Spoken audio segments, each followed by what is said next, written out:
Hello everyone, this is Invertebrates Part 2. Now, we're going to talk today in this PowerPoint about trochophores, which is going to be your flatworms, your mollusks, and your annelids. Now, if you don't know those words, you will hopefully by the end of the PowerPoint. These trochozoans tend to have, or trochophores, they tend to have bilateral symmetry, at least at some point in their lives. And so they have a definite head, usually. They have 3 germ layers, okay, and they have organ levels of organization. These are a little more advanced than, say, your cnidarians or your sponges. Okay. And they tend to be protostomes, which means that their mouth develops first before their anus. Now, the very first one, your flatworms, they have an incomplete digestive tract, and so their mouth and their anus is really one and the same. Okay, so the nutrients and the waste both go in and out of the same opening. They don't have a body cavity. They've got just mesoderm that's filling in spaces. A prime example are your free-living planarians. Okay, we'll look at pictures in just a second. And then also your flukes and your tapeworms. Okay, so these guys have an incomplete digestive tract. Now your flatworms, planarians, those are found just in pond water or in lakes, a lot of fresh water. And they feed on small organisms like little crustaceans and worms. They have an excretory system or a flame cell system. They do show cephalization or kind of a head that you can recognize. And they can either produce by regeneration asexually, like if you cut a planarian in two, it will actually grow itself back. Or they can also sexually reproduce because they are hermaphrodites and they can cross-fertilize. So basically they just pass sperm and eggs back and forth. Here's what they look like. And then here's some examples of their organ systems. They do not have a respiratory or circulatory system, but they do have digestive, excretory, reproductive, and a nervous system. Okay. Basically, they feed on small living or dead organisms, and they capture the food by wrapping it around the prey and entangling it with slime and just pinning it down. And so they're really good eaters, actually. They have a pharynx that will kind of suck up the food and then tear it up and swallow it.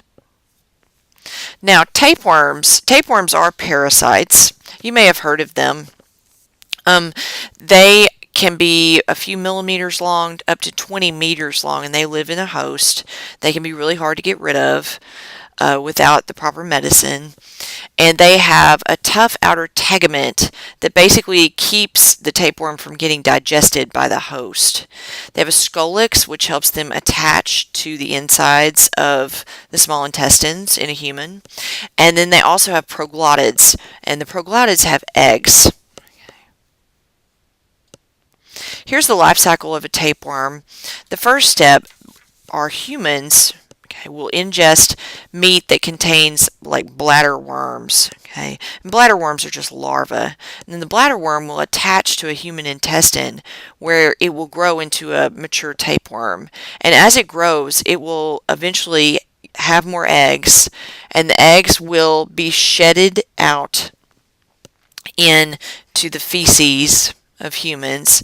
And in countries where there's not running water or where you have sewage in, let's say the river or on the ground, then livestock can actually ingest those eggs that are in feces, and then the feces will go inside the pig, and the pig will become a secondary host because the larva will actually start to develop in the muscle. And then when pigs get slaughtered, the uncooked meat that still has, the bladder worms will actually go into the human, and then the cycle will just start all over again.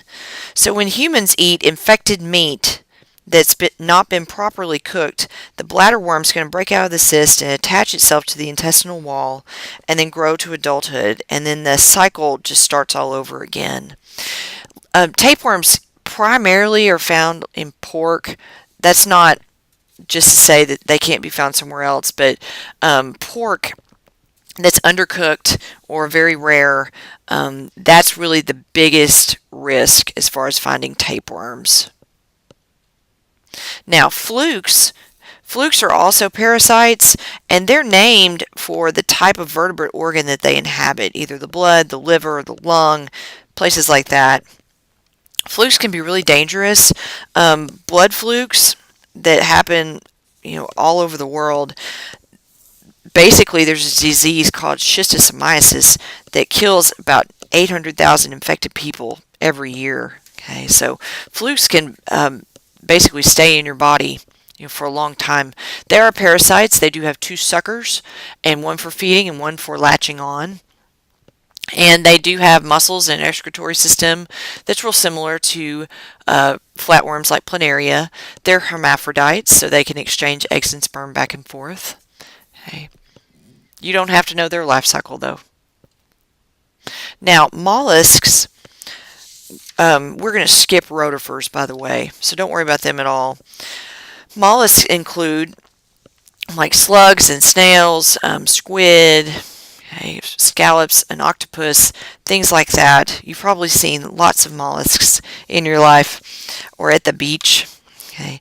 They have a true coelom, so they have a true body cavity, and some advantages of having a body cavity that's a full coelom include freer body movements and the space for development of complex organs, protection of the internal organs from damage, and then also greater surface area for nutrient absorption. Okay.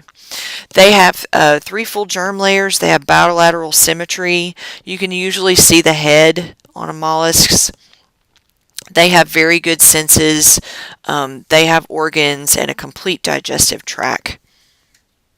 Now, the big 3 parts of a mollusk that gives them some distinction from the other invertebrates, they have a visceral mass, and the visceral mass contains organs such as the kidneys, the reproductive organs, digestive tract that's real specialized. Okay. And then they also have a foot that helps them move around, and then they have a mantle that encloses the visceral mass. And then they have a radula. A radula is just a toothy tongue that helps them tear their food up and then eat it. Okay. Now, mollusk groups can be distinguished by modifications of their foot. Okay. For instance, some mollusks don't move around very much. Some of them are very good predators. Now, oysters, for instance, are sessile. They're usually attached to the ocean floor or to a rock ledge. Snails tend to be slow-moving, whereas squids and octopus, they're very fast-moving. They can be very aggressive predators. Here's some examples of mollusks. Lots of diversity in this group. Now, gastropods. Those are sea slugs or nudibranches, conchs, snails. They have a flattened foot and they move very slowly. Some of them are herbivores. They'll eat algae. And some of them are carnivores. Okay, they'll actually get into shells, to get food. Okay, and some have shells and some don't. Okay, nudibranches or sea slugs don't have a shell. Conchs and snails, they have a shell that helps keep them be protected from predators and also keeps them from drying out or desiccation. Now, cephalopods, those are your squid and octopus, okay, things like that. They have definite cephalization, or you can see where their head and their eyes are. They have a really good radula for feeding, and they move really quickly. An octopus, of course, doesn't have a shell. A squid will have kind of a reduced shell. And an octopus is actually considered to be among the very most intelligent invertebrates.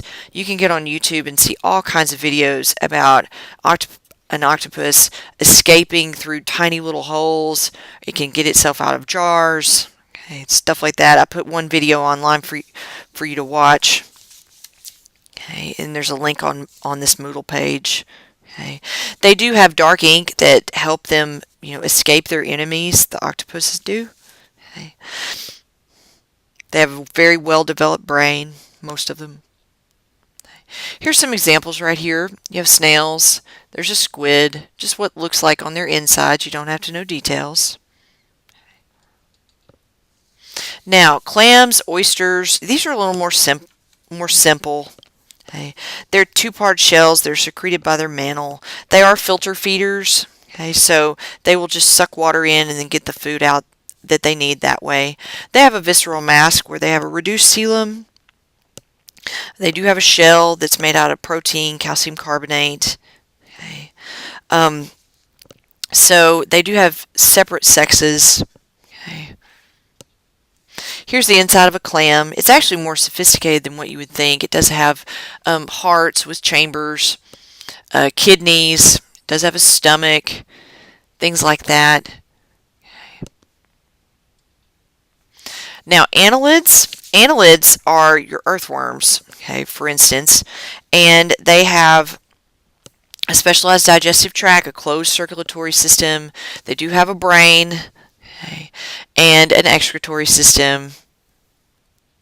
Okay. Polychaetes are the worms that have lots of bristles, and it helps them anchor or be able to swim. They are active predators. Okay, they're very good at hunting prey. Or you also have some that stay still. They're sessile. And here's what some of them look like. Here's your clam worm or a Christmas tree worm. Okay, kind of unusual looking, but they're actually very good hunters. Okay, they have a jaw, good eyes, and pharynx, which helps them tear flesh. Okay. Now your earthworms, those are annelids also. Their head's not real well developed. They do not have eyes, but they really don't need eyes because they actually live where they eat, because they live in the dirt and where it's pretty dark all the time. They scavenge dead or living organic matter. Okay. And they have to live in soil where there's lots of moisture, and they are hermaphrodites. They'll exchange eggs and sperm.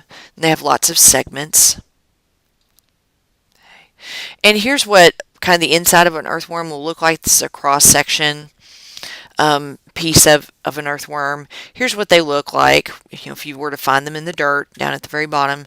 And then up here, you can see there are 5 pairs of hearts, and they have their coelom, they have a crop. Okay. They actually have quite a bit going on in their insides, but that's what they look like. Leeches, you probably heard of leeches.